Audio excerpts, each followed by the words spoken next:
Hi everyone, welcome back to another video, and we need to finish the Mark 18 by fitting this semi-sear, so that's what we're going to be doing today. Let's take the mag out, let's drop pins out of the lower. 1 and 2. And we'll be seeing if this actually makes a difference. So at the moment we have the wall, sorry, it's kind of like a notchy take up before it breaks. It's not smooth at all,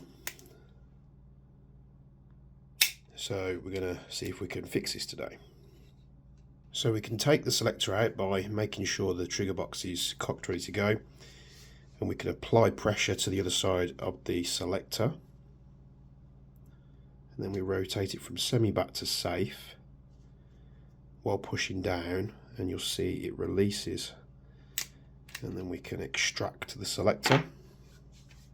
We need to pull the screw out the back from behind the trigger box. That's the wrong size.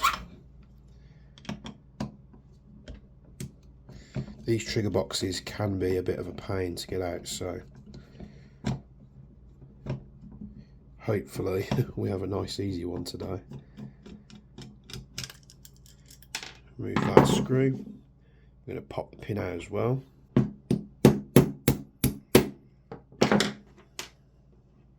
Pop the mag release out.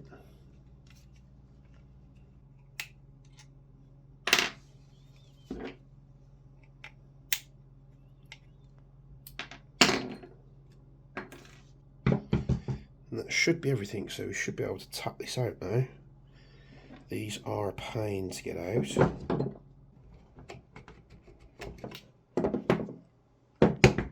Right, that took a while. These things are a pain to get out. They're so tight in those receivers. Why Marui have done them like that, I really don't know. But it's out.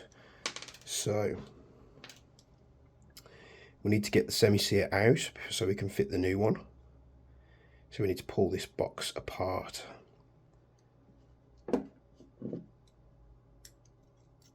Pull all the bits off here.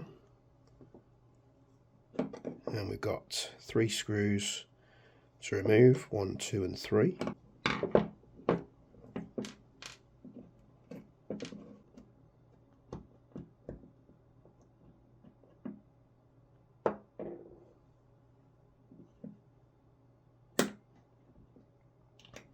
You need to be very careful here, so there's tons of springs and things that want to jump and pop out at you, so let's take the sear out here. It's this bottom one that we need.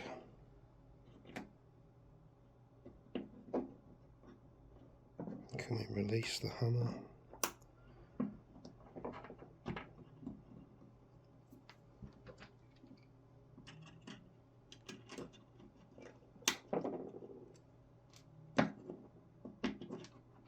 So once you've undone the screws, didn't mention it, you need to flip the trigger box over and pull this side off. So there's the old sear, and here's the new one. So we're going to pop this in its place, like so. Then that one will go on top of it like that. We can fit the secondary spring. And then we can pop that back on, flip it back over.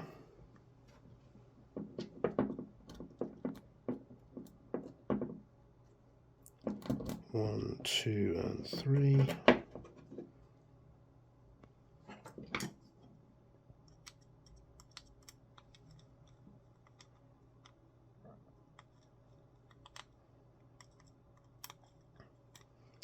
I'm not sure if this will make all the difference. Obviously in my Geisley I do have a lot of different parts, So I'm not too sure if this is the only part that we really need to fix the slack in the trigger. But you know, if we fit it and it doesn't work, we've just got more parts to order. Let's pop the bolt release back on. In fact, before we do that, we can install this and try it. So we have a grub screw that goes in just here.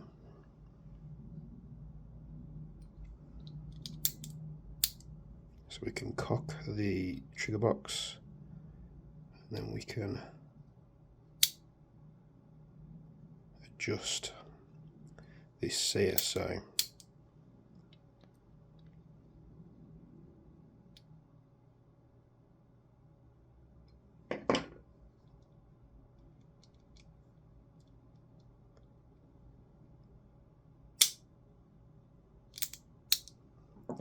I think what this is actually going to do is it's going to give us the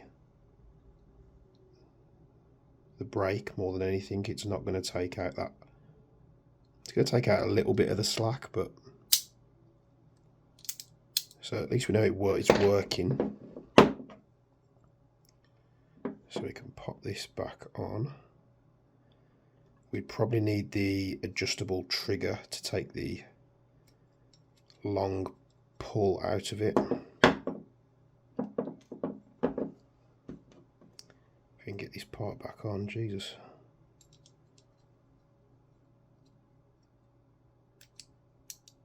On there like that. We put this in there like so.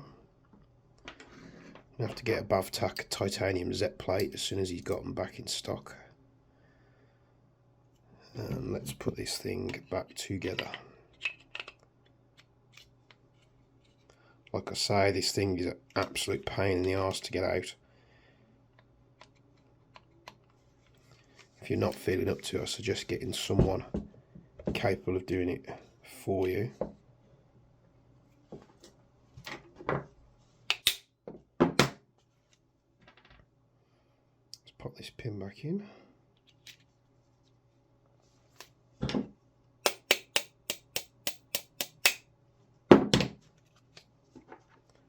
And we'll pop the selector back in also. We slide it to a point and then we need to push this pin down.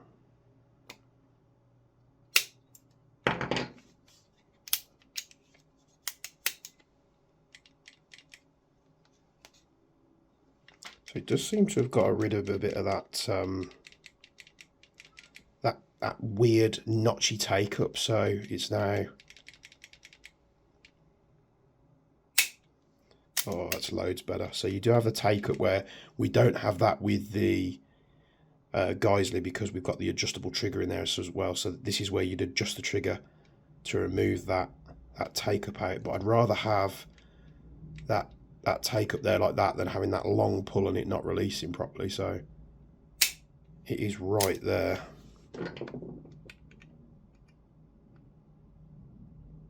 Let's adjust it a little bit further.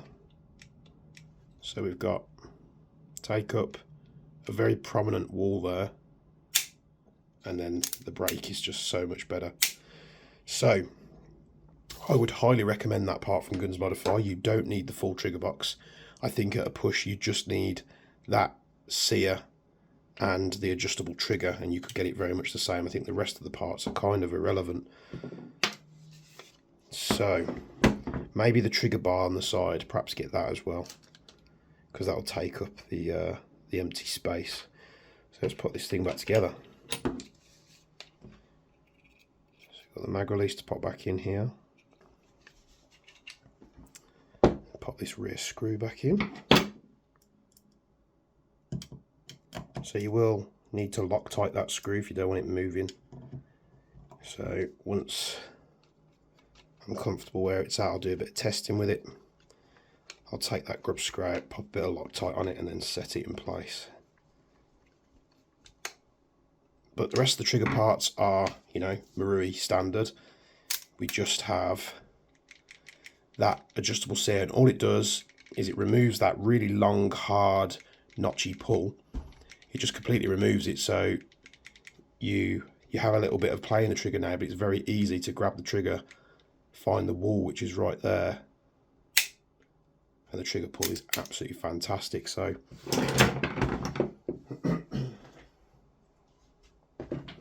let's get this situated on here. So you could have a very much well improved Marui MWS trigger just by buying one part, which I think was, I can't remember, it was like 15-20 quid. And we've now got a nice trigger, so happy with that. And the Mark 18 is pretty much done. Still on the fence whether we're going to coat it or not, but I'm sure I'll do another video if that's something that we do. Thanks for tuning in. See you in the next one.